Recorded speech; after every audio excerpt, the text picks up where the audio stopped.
e vendo que nossa vida está sendo dirigida pelo DNA de Deus, então nós estamos cumprindo com o primeiro requisito para ser um pai amoroso, fiel, também fiel no casamento, e poder assim gerar filhos que amem de verdade, se amem entre eles e amem nos futuros casais.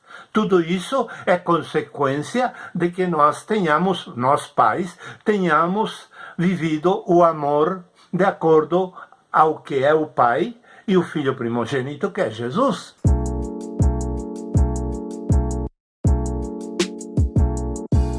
Gente, eu estou para falar de um assunto que nem eu sei. Que barbaridade. Mas me animo a compartilhar porque estou provavelmente no último passo, no último tramo, no último degrau do meu aprendizado. O título de 3 vídeos continuados será Aprendendo a ser pais sem deixar de ser namorados. Estou falando do pai e da mãe, ou pais do coração. Sim, e porque dizia que eu não sei, porque já mais adiante no que eu falar você vai perceber que eu continuo aprendendo a ser pai. E muita coisa tem mudado no trajeto até aqui, e ainda me falta mudar muita coisa para ser um bom pai, um pai perfeito. Opa, perfeito? Sim, perfeito.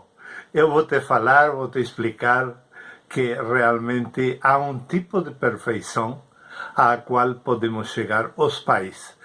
Mãe e pai, pais biológicos ou pais do coração. A mesma coisa. É para todos vocês e para mim em primeiro lugar. Os vídeos serão uma abordagem da paternidade desde 3 pontos de vista diferentes. O primeiro ponto de vista, que é o primeiro vídeo, é pais pelo DNA. No Brasil se acostuma usar a sigla em inglês DNA. Já na Argentina, em espanhol, se acostuma usar a sigla em espanhol da Argentina, que é ADN. ADN e aqui é DNA. Esclareço isto porque por vezes eu me equivoco. E então você vai saber desde já que se eu falar em ADN e não corrigir, é porque minha mente ainda está refletindo, está agindo dentro do meu contexto do espanhol. E você fica sabendo, portanto, vai poder me acompanhar tranquilamente nessa abordagem. Pais pelo DNA. Para isso eu vou ler alguns versículos da Bíblia. E antes de mais nada, quero esclarecer que meus vídeos, por agora pelo menos, não são teológicos. Não são teológicos. Tem um viés, mas bem antropológico, sociológico, ontológico, psicológico, e também muito a ver com a experiência atual ou contextual da humanidade, principalmente das pessoas que têm outras pessoas a cargo, que podem ser pais, pastores, padres da Igreja Católica, mentores de diversos tipos, discipuladores. Para todos vocês eu estou trabalhando com o maior amor, porque realmente Deus tem me dado a oportunidade de me capacitar durante muitos anos, não só na teoria, senão principalmente na experiência e no análise científico das coisas para poder ajudá-los. Então, como dizia, vamos ir por um lineamento de versículos bíblicos, que eu vou passar muito rapidamente e você vai ir refletindo comigo. O título é Pais pelo DNA. E você vai ter que refletir o tempo todo que eu estou falando disso. Embora pareça que não estou falando disso, ou com foco nesse subtítulo, Pais pelo DNA, no finalzinho deste vídeo você vai entender que realmente esse é o propósito. Jeremias 31, versículo 9, na Bíblia diz, virão com choro, Deus está falando, virão com choro e com súplicas os levarei. Guiá-los-ei aos ribeiros de águas por caminho direito, no qual não tropeçarão. Porque sou um pai para Israel e Efraim é o meu primogênito. Este é o primeiro versículo que eu menciono, talvez o mais rico, que eu gostaria de levar 40 minutos explicando ele, porque é muito profundo e rico. Mas rapidamente, superficialmente, digamos assim, Deus está dizendo, meus filhos, os israelitas no caso, virão a mim chorando. E eu estarei pronto para ouvir suas súplicas. Estarei pronto para ser todo ouvido, ser empático com os meus filhos, ouvi-los e me inteirar de quais são suas pretensões, seus desejos, suas necessidades. Eu não sou um pai paternalista.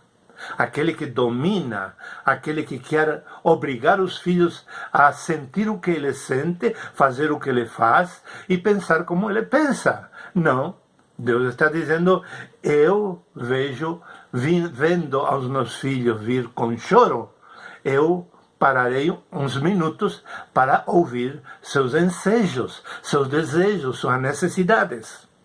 E os guiarei a ribeiros de água. Deus ouve as nossas necessidades, mas Ele não nos leva ao porto que nós queremos ir, senão ao porto que Ele sabe, como Pai, que é melhor para nós. Ele vai tentar ir dialogando conosco e nos convencendo do que é melhor para nossas vidas. É assim que Deus age nas nossas vidas, em múltiplas formas, circunstâncias, a natureza, as pessoas boas, as pessoas más, os pais, os irmãos, os amigos, a igreja, a sociedade, o emprego, o patrão, todos estão trabalhando para Deus, porque Deus está usando todas essas circunstâncias e essas pessoas para nos falar ao coração e nos convencer e nos fazer entender qual é a sua vontade e seu desejo, o melhor que Deus tem para cada um de nós.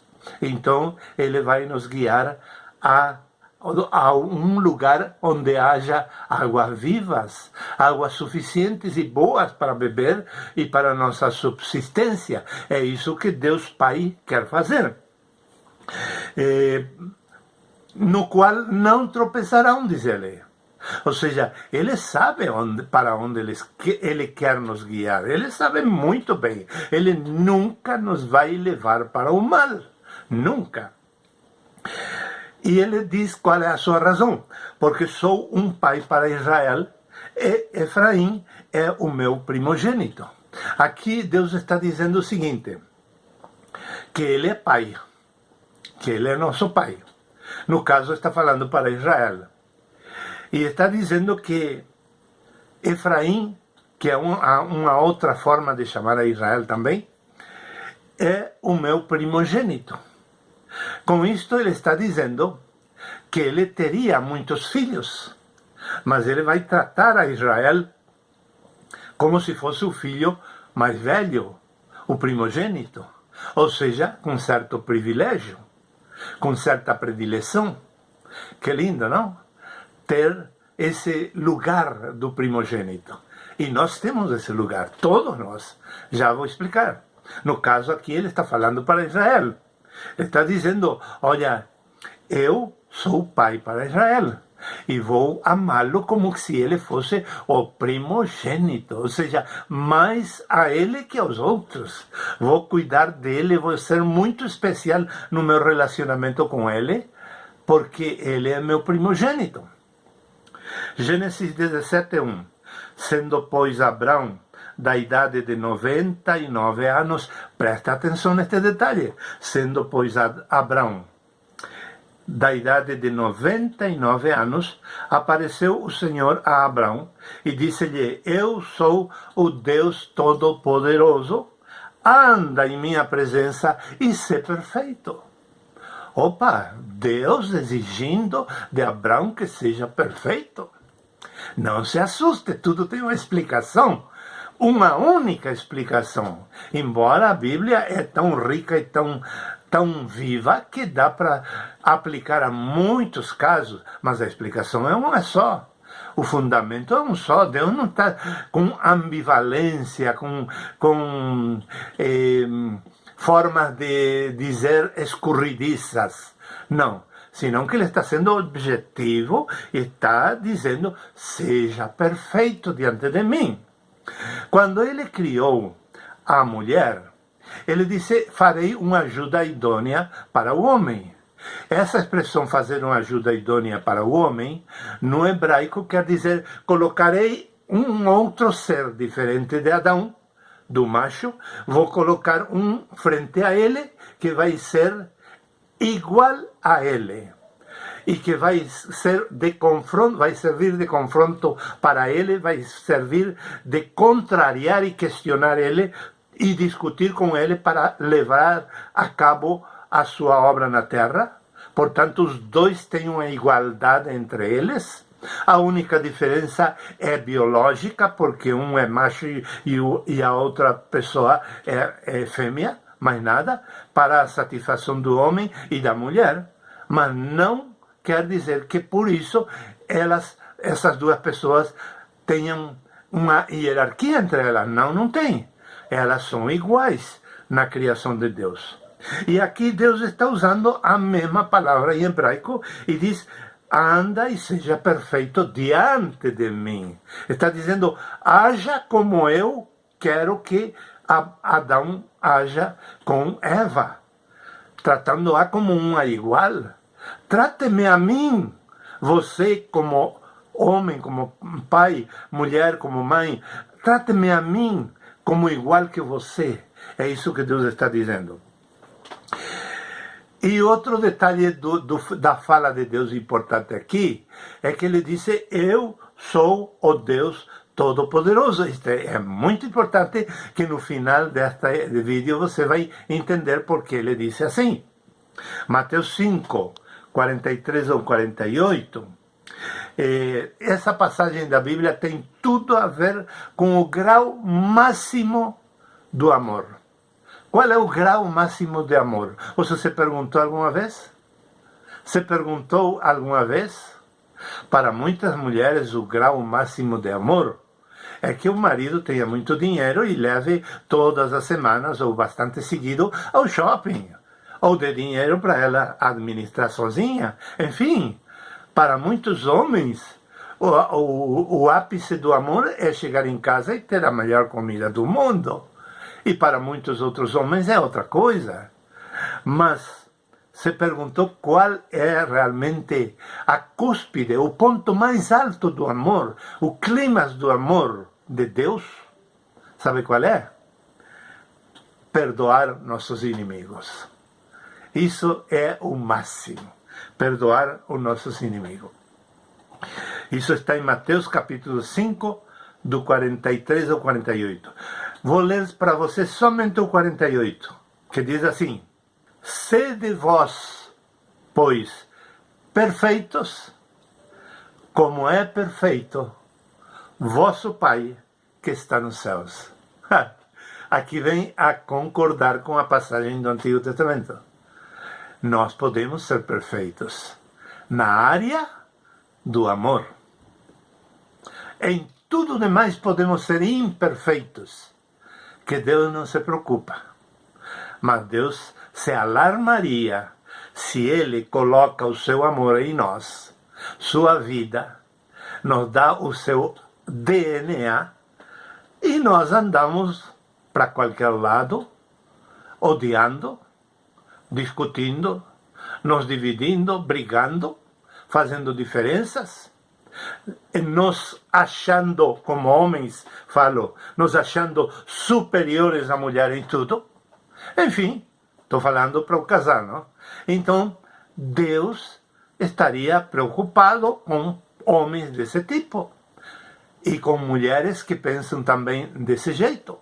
Agora, quando cada um de nós tem esse DNA do Pai Celestial, que é Deus, e andamos em perfeição enquanto ao amor, amando e perdoando até o pior inimigo. Imagina o cônjuge, quando erra, quando peca, quando nos ofende. Quando nós temos essa capacidade de perdoar, então Deus está comprometido conosco, porque nós estamos fluindo no ADN dele, do Pai. E estamos sendo perfeitos nesse ponto. E sabe que ser perfeito no amor resolve tudo no matrimônio, na família e em todas as áreas da vida? Você pode imaginar que sim, e pode rechaçar esta minha ideia. Mas eu tenho comprovado em múltiplas ocasiões no matrimônio e também em relação com os filhos. O amor realmente, quando ele chega ao clímax que deve chegar, que é capaz de chegar, realmente esse tipo de amor resolve tudo. Apocalipse 21, versículo 7 diz assim: quem vencer herdará todas as coisas, e eu serei seu Deus e ele será meu filho. Quem vencer. Nós temos inimigos, e é a única coisa que Deus quer que nós vençamos. Não tem outra coisa. Não, aqui não está falando de vencer nos negócios, ao que se opõe ao nosso negócio, ao adversário do nosso negócio, a competência do nosso, a competição que há no comércio. Deus não está falando disso. Deus está falando de verdadeiros inimigos, a quem nós temos que nos enfrentar e resolver, porque não podemos viver a vida toda enojados, ofendidos, amargurados. Temos que resolver. Eu muitas vezes me encontro com pessoas que eu sei que há uma dificuldade entre nós, uma diferença. Não estou aqui para me justificar, nem justificar a outra parte, mas também não estou aqui para condenar a outra parte. Mas muitas vezes eu procuro essas pessoas e sabem que a maioria não reage. Não tem nenhum interesse de acertar problemas passados. E eu tenho aprendido uma coisa muito boa com Deus. Ele me disse: olha, se tu procura e essa pessoa não quer acertar com você essa situação, eu a ti te perdoo. Você já está perdoado. O teu problema já não existe em você. Você já não tem mais essa mochila que carregar. Mas ele sim, porque ele não quis vir ao acordo. Isso passa na política, passa na igreja, passa no trabalho, passa em todos os lados. E eu vivi muitas vezes. Por isso estou dizendo que é possível realmente chegar a esse ponto da reconciliação, porque tem muitas pessoas que aceitam, a maioria, e algumas não. Mas o importante é que a gente esteja determinado a enfrentar o inimigo para acertar as coisas. Então é aí que nós estamos nos comportando de acordo ao DNA de Deus, nosso Pai. Segundo livro de Samuel, capítulo 7, versículo 14, diz assim: eu lhe serei por pai, e ele me será por filho. E se vier a transgredir, castigá-lo-ei com vara de homens e com açoites de filhos de homem. Não vá pensar que porque Deus nos ama, Ele não nos castiga e não nos disciplina. Não, Ele faz ambas as coisas. Ele sempre vai fazer. Ele não quer fazer essas coisas, mas faz na medida de que nós sejamos incorrigíveis, difíceis de ser tratados por Ele, que nos negamos a ser tratados por Ele. Então, Deus tem que nos corrigir. E muito mais porque Ele quer que nós nos espelhemos nele para aprendermos a ser bons pais para a continuidade da raça humana, para que nossos filhos também tenham um espelho onde se olhar. E assim sucessivamente. Ou seja, Deus está cuidando de todo o planeta e de toda a humanidade quando faz isso conosco e nos disciplina. Mas você não vai imaginar. Mas Deus está na vida até do ateu. Ele coloca circunstâncias, pessoas más, pessoas boas, coloca de todo tipo de problemas e situações adversas e muitas favoráveis, de todo tipo diante de nós, porque Ele está nos tratando e corrigindo constantemente. Porque nós somos difíceis, mas Deus respeita, Ele é um cavalheiro, Ele nos respeita e vai ajudando-nos gradualmente com muito amor.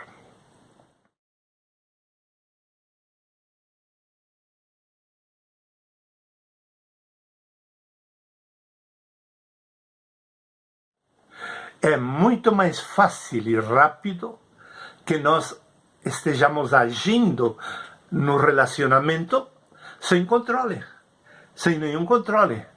Mas então aí há um parate, há um freio do filho, neste caso, e diz: eu estarei atento a que quando eu sinta Deus como Pai, para isso eu tenho que estar frente a frente com Ele, buscar o seu rosto, na oração, ocupar algum tempo. Onde está Deus? Está no jogo? Está na prostituição? Não, Deus está no momento que você consagra para olhar a Ele cara a cara. E é aí quando você vai ouvir que Deus te fala como filho. Tu me chamarás meu pai, diz o pai, e de mim não te desviarás. E o filho vai dizer: opa, o pai está falando comigo. O pai está falando comigo. Eu estou discernindo a voz de meu pai. O ADN está funcionando. Eu estou distinguindo a voz dele dos amigos que mais me amam. Eu estou distinguindo.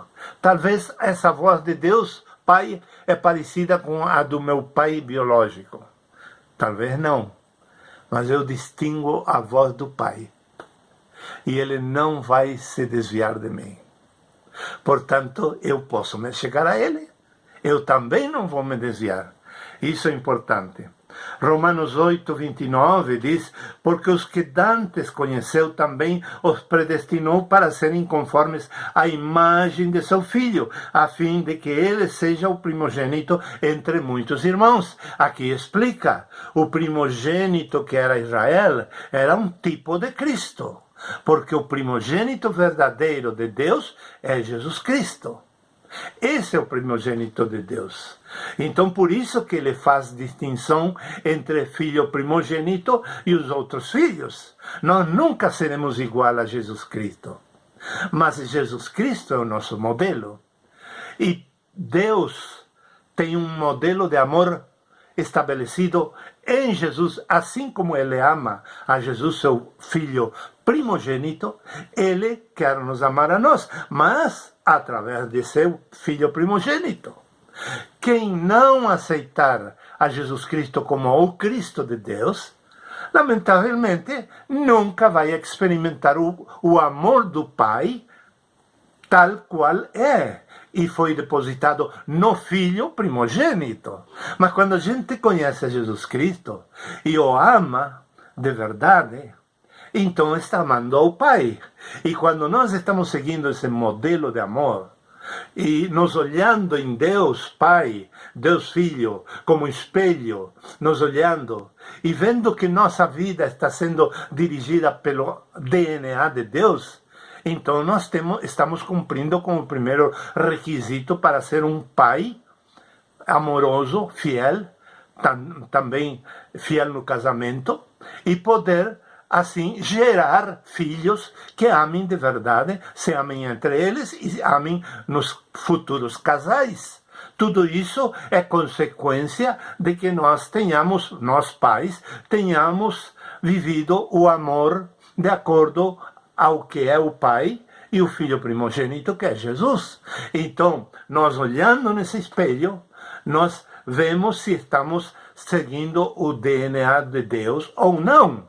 E esse ADN vai nos corrigindo e vamos tendo cada vez uma perfeição maior, até que chegamos ao clima desse amor.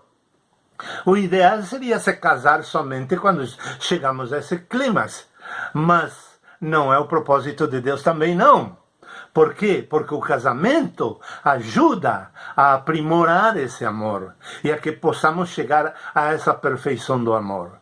O casamento é como uma prensa de Deus.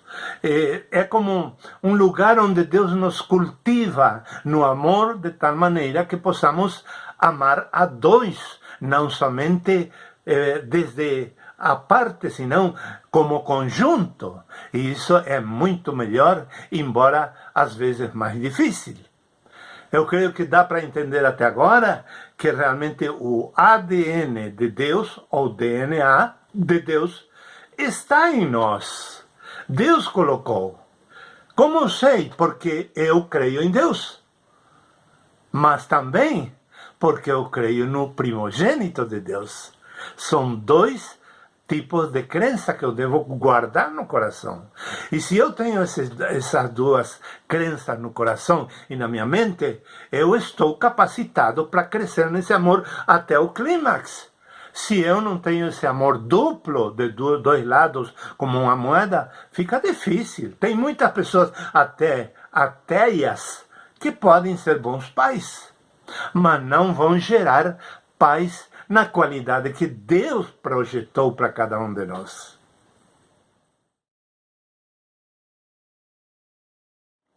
Entretanto, depois de vermos que é importante nós termos em conta o ADN ou DNA, como já esclareci, que nós herdamos do nosso Pai Celestial, além dessa importância, desse item tão transcendente e básico na questão da paternidade, antes quero esclarecer que eu vou continuar usando a palavra paternidade, como já foi explicado, não no sentido de paternalismo, que é quando um pai, um tutor, tem uma atitude ditatorial sobre os seus subordinados. Não, a paternidade é um dom de Deus,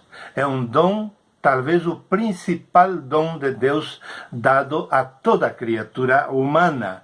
Quando ele criou ao ser humano, ele já disse, façamos ao homem conforme nossa imagem. Portanto, nessa imagem de Deus, nós fomos criados tendo a paternidade implícita em nós. Mas, além disso, se nós ficamos só na teoria de que temos a paternidade de Deus, e mesmo que tenhamos a convicção de que somos filhos de Deus e que herdamos essa paternidade que está dentro de nós, além disso, nós precisamos ter um aprendizado, porque não é que nós herdamos um dom perfeito e que não precisa ser trabalhado. Não. O dom pode ser perfeito, mas nós não somos perfeitos. Portanto, nós podemos entender mal a paternidade, receber em um grau ainda mínimo do que realmente é a dimensão que essa paternidade tem, e, portanto, fazermos um uso inadequado dessa paternidade. Por isso que nós precisamos um tempo e um tipo de relacionamento com o Pai Celestial para que possamos aprender a ser bons pais, ou bons tutores, ou bons mentores.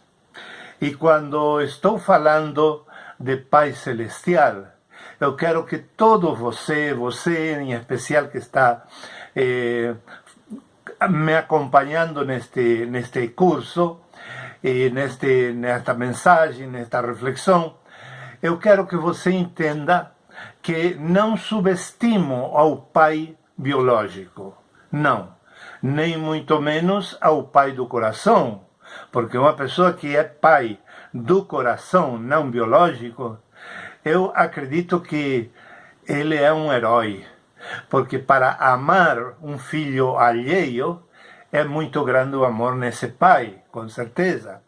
Mas eu não estou subestimando a nenhum pai humano, mas estou ressaltando, sim, que o nosso Pai Celestial é o modelo supremo, acima de qualquer outro modelo.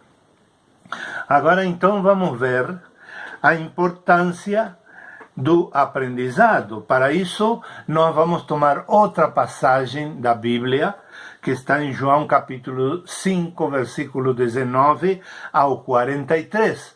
São 25 versículos nos quais temos vários perfis da paternidade de Deus, que está dentro, implícita em todo ser humano.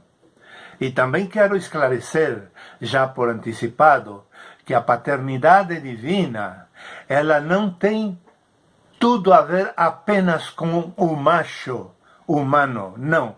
Porque não é uma paternidade biológica, senão que é uma paternidade suprema de divindade, da divindade de Deus. Portanto, todo homem e toda mulher que se ajuntam para fazer um casamento, ambos têm a paternidade.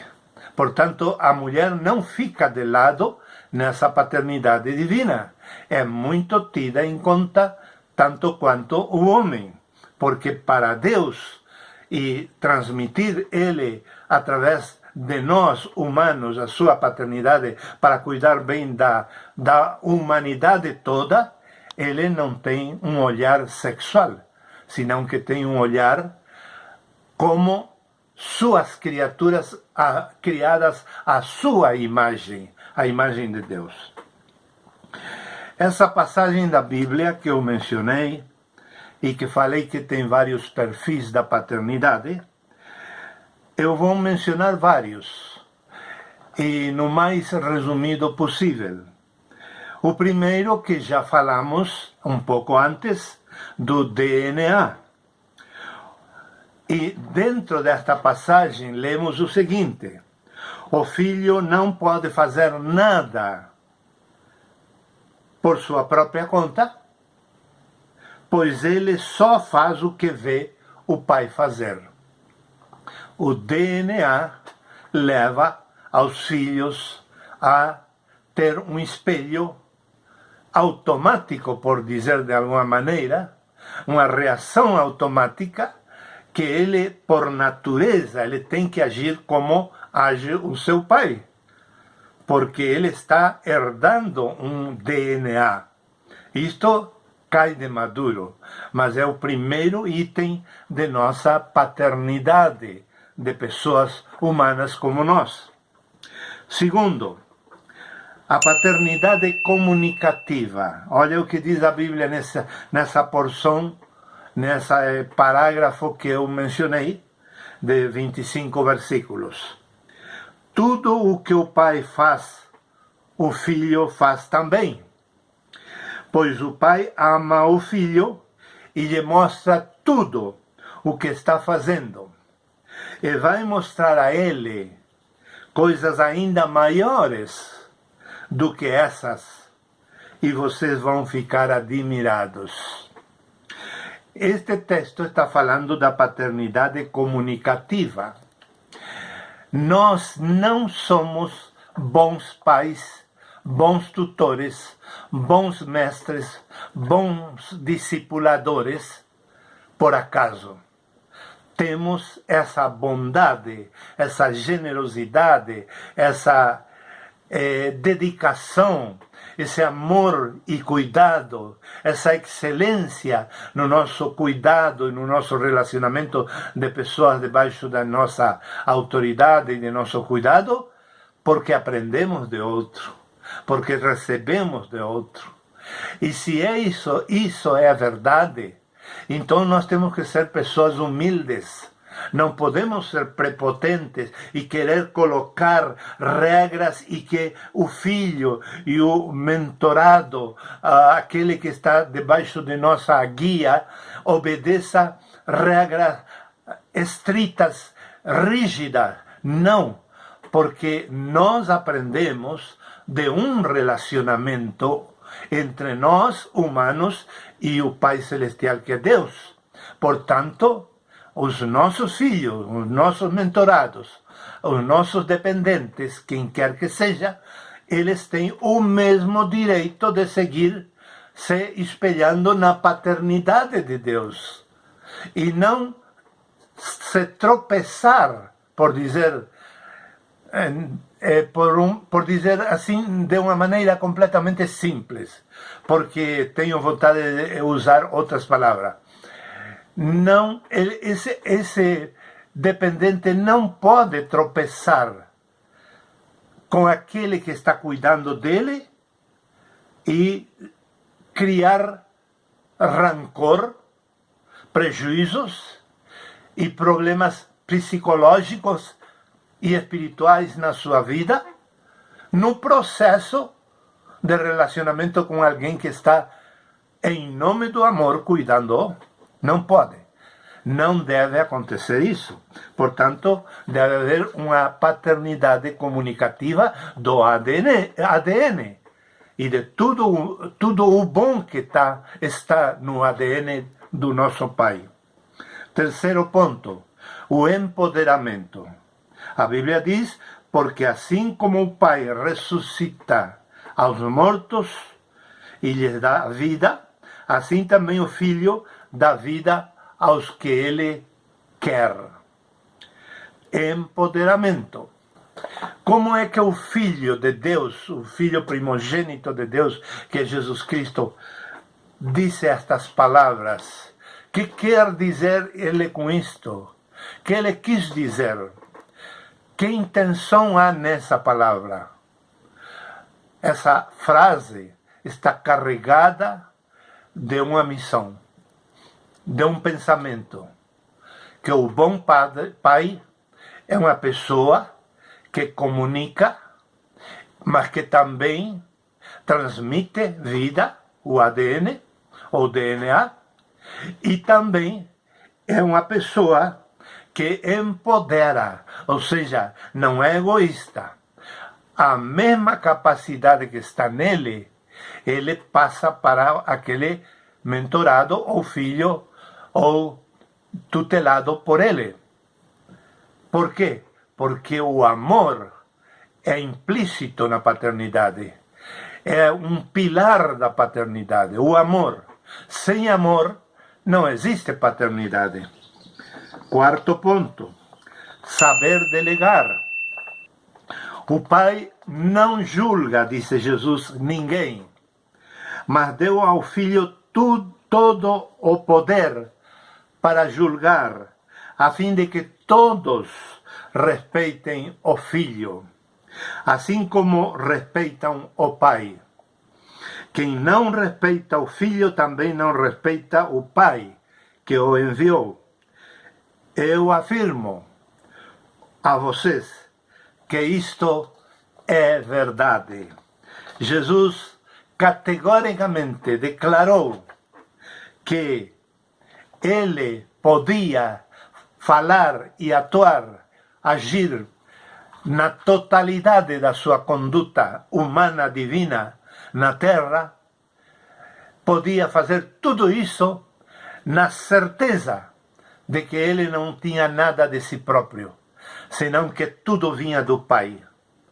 E que o Pai soube delegar nele, e que ele estava usando aquele poder, aquela faculdade que recebeu por delegação do Pai, e portanto ele está portando, está carregando, está transmitindo e levando para frente a mesma paternidade para os seus filhos, os filhos de Deus que vieram através de Jesus Cristo, que somos os irmãos em Jesus Cristo. Saber delegar. O Pai soube delegar. O Filho está sabendo delegar também. Esse é o quarto ponto. Quinto ponto. Moralidade mútua. Olha o que Jesus diz. Quem ouve as minhas palavras e crê naquele que me enviou, tem a vida eterna e não será julgado. Diga comigo, não será julgado. Não será julgado. Quem? Quem ouve as palavras de Jesus e crê naquele que enviou a Jesus, o Pai. Tem vida eterna e não será julgado. Mas já passou da morte para a vida. Que tremenda palavra. Há uma moralidade mútua. Porque se há um ADN mútuo, logo houve, vou olhar a lista, a paternidade comunicativa também foi transmitida de maneira mútua. Ou seja, o filho também se igualou ao pai. Logo veio o empoderamento, o filho ficou de novo igual ao pai. Em quarto lugar veio o saber delegar do pai, o filho ficou igualzinho ao pai. São 4 pontos que estamos vendo antes de chegar à moralidade mútua. E aqui chegamos a um ponto que o filho diz, olha, não discutam mais. Eu sou igual ao pai. Eu sou o pai. Sou o filho, porém sou o pai também. O mistério de Cristo na Bíblia é um mistério explicável. Basta a gente se dedicar a estudar profundamente. Dá para explicar perfeitamente a Divina Trindade. A paternidade de Deus está no Pai, está também no Filho e está também no Espírito Santo, sem diminuir e sem ter uma degradação. Senão, nem também não há um aumento, senão que sempre continua sendo a mesma paternidade para os humanos que creem no Filho e creem também no Pai. Que lindo, não? Então nós temos um tremendo exemplo para seguir, que não é um exemplo moral apenas, não é um exemplo apenas cultural, não é um exemplo apenas histórico, que possamos dizer, eu sou neto de fulano. Não, é um exemplo de vida. A vida divina foi comunicada, transferida ao Filho, e o Filho nos transfere a todos os que cremos nele e cremos no Pai. Sexto ponto, comunicadores de vida. Vem a hora, disse o Filho, e ela já chegou, em que os mortos vão ouvir a voz do Filho de Deus, e os que a ouvirem viverão. Assim como o Pai é a fonte da vida, assim também fez o Filho ser a fonte da vida. Já antes tínhamos visto de que o Pai tem o poder de ressuscitar os mortos. E aqui Jesus, o Filho, está dizendo, agora chegou a minha vez, agora chegou minha hora. Eu, como Filho, vou manifestar o Pai exatamente como Ele é. E vou também ressuscitar mortos. Então, isto é tremendo, porque essa coerência que está vendo aqui é sugerida para todo aquele que é pai biológico, pai do coração, mentor, tutor, discipulador, que tem pessoas a cargo por meio da curatela, por meio da tutela, pessoas a cargo, tem que ter este espelho, muito importante para a sua vida, seja homem cuidando de pessoas, seja mulher cuidando de pessoas, ou seja um casal cuidando de pessoas, não importa, quem quer que seja que tenha pessoas a seu cargo, deve olhar este espelho. E se olhar neste espelho da palavra de Deus, que é o espelho que reflete exatamente o que é Deus como Pai para toda a humanidade.